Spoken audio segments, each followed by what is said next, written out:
Tante Shirley malah semakin merenggangkan kedua kakinya sambil mengusap-ngusap rambutku dengan lembut. Lalu dengan lahap kujilati miliknya. Pada saat itu terdengar suara Tante Shirley perlahan di dekat telingaku. Jangan lebih dari sejam ya, nanti keburu sampai di restoran langgananku. Meski lidahku sedang terbenam di kemaluan Tante Shirley, aku berusaha mengangguk. Lalu bibir dan lidahku memusatkan kegiatan di bagian sensitif Tante Shirley. Sementara telunjuk dan jari tengah ku benamkan ke dalam liang cinta Tante Shirley. Sebenarnya aksi ini merupakan kegilaan pertamaku, tapi aku jadi asik sendiri memainkan telunjuk dan jari tengahku, sambil menyedot dan menjilati milik wanita yang senantiasa harum di setiap leku erotisnya. Sementara napas Tante Shirley mulai tak tertahan. Kedua kakinya pun terpentang lebar, membuka garis lurus saking mengakangnya, membuat semakin leluasa menjelajahi kewanitaannya. Memang cukup lama aku melakukan kegilaan yang indah ini, sampai akhirnya Tante Shirley tergelepar dan kejang, sambil menjambak rambutku. Cukup sayang, rintihnya. Aku pun menghentikan aksiku, mengambil kertas tisu dari kotaknya untuk menyeka mulutku yang berlepotkan air liur dan lendir kewanitaan Tante Shirley. Kemudian duduk kembali di samping kanan wanita itu. Tante Shirley bahkan merebahkan kepalanya di atas sepasang pahaku, sambil tersenyum manis. Sambil meremas-remas kedua tanganku tanpa kata-kata, namun seperti mengirimkan getaran dari batinnya, bahwa ia sangat senang dengan segala yang telah kulakukan barusan. Limusin itu meluncur terus di tengah kegelapan malam.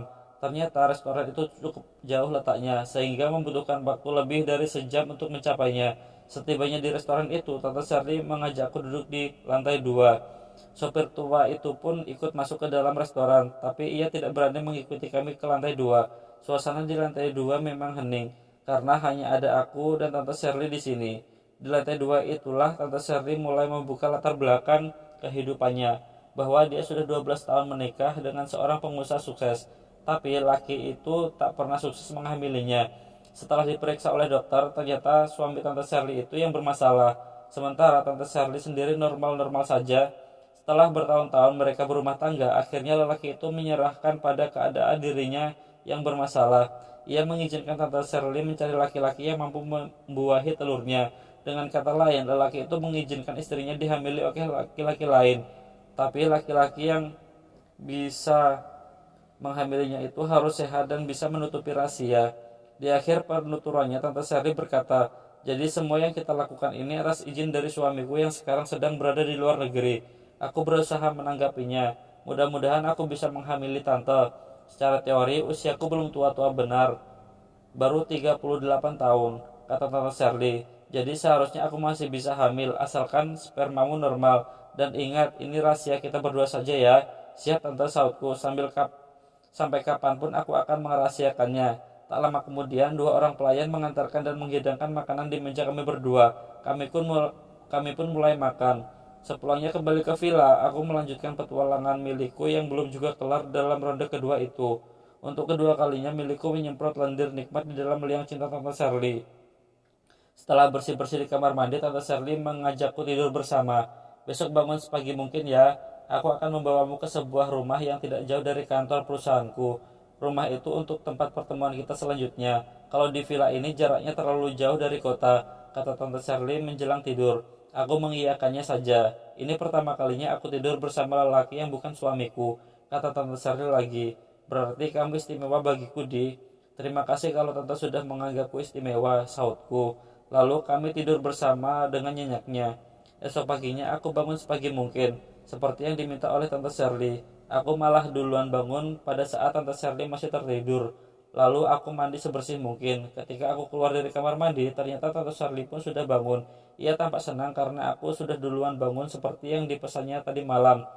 Pada waktu Tante Shirley mandi, aku keluar dari villa lewat pintu belakang. Ternyata di belakang villa itu banyak bukit menghijau yang menyegarkan pandangan mataku. Villa itu dikelilingi pagar tembok, tapi di bagian belakang sekali tampak sebuah pintu menuju pohon-pohon pinus yang ditanam di bukit-bukit itu. Aku membuka pintu itu karena sangat tertarik menyaksikan pemandangan yang menyejukkan mataku. Tapi aku hanya berani berdiri di ambang pintu pagar tembok itu, tidak berani keluar karena aku takut Tante Shirley mencariku. Cukup lama aku berdiri di ambang pintu pagar dinding tembok itu, sampai akhirnya terdengar suara Tante Shirley di belakangku. Pemandangannya indah ya.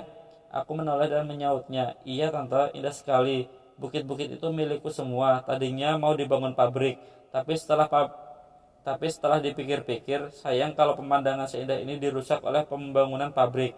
Makanya aku biarkan aja jadi hutan pinus begitu," kata Tante Shirley sambil memelukku dari belakang. "Iya tante, ayo kita berangkat nanti kita sarapan pagi di jalan aja." "Siap tante." Beberapa saat kemudian, aku dan Tante Shirley sudah berada di dalam limusin lagi.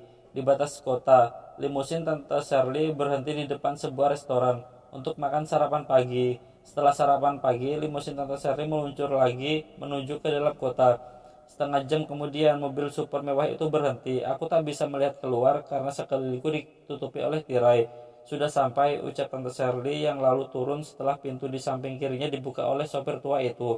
Ternyata limusin itu berhenti di pelataran depan sebuah rumah yang cukup megah. Tidak ada garasinya, tapi pelatarannya yang beralaskan keramik hitam itu cukup luas, bisa dipakai parkir oleh beberapa buah mobil. Sopir tua itu berjongkok di dekat mobil sambil menyalakan rokoknya, sementara aku masuk ke dalam rumah megah itu, mengikuti langkah Tante Shirley. Rumah megah ini jauh lebih besar daripada rumah John. Bahkan kolam renangnya pun lebih luas daripada kolam renang di rumah John. Tentang furnitur di perabotannya, jangan tanya, tentu serba mewah dan mahal. "Nah, selama dalam masa kontrak, kamu harus tinggal di rumah ini," kata Tante Shirley sambil duduk di sofa ruang belakang. Aku pun duduk di sampingnya. "Tapi bolehkah aku mengambil pakaian dulu di rumah temanku?" tanyaku. "Boleh, tapi ingat, kamu jangan macam-macam di sini ya. Aku ingin darahmu tetap bersih agar seandainya aku hamil, bayinya sehat." "Iya tante."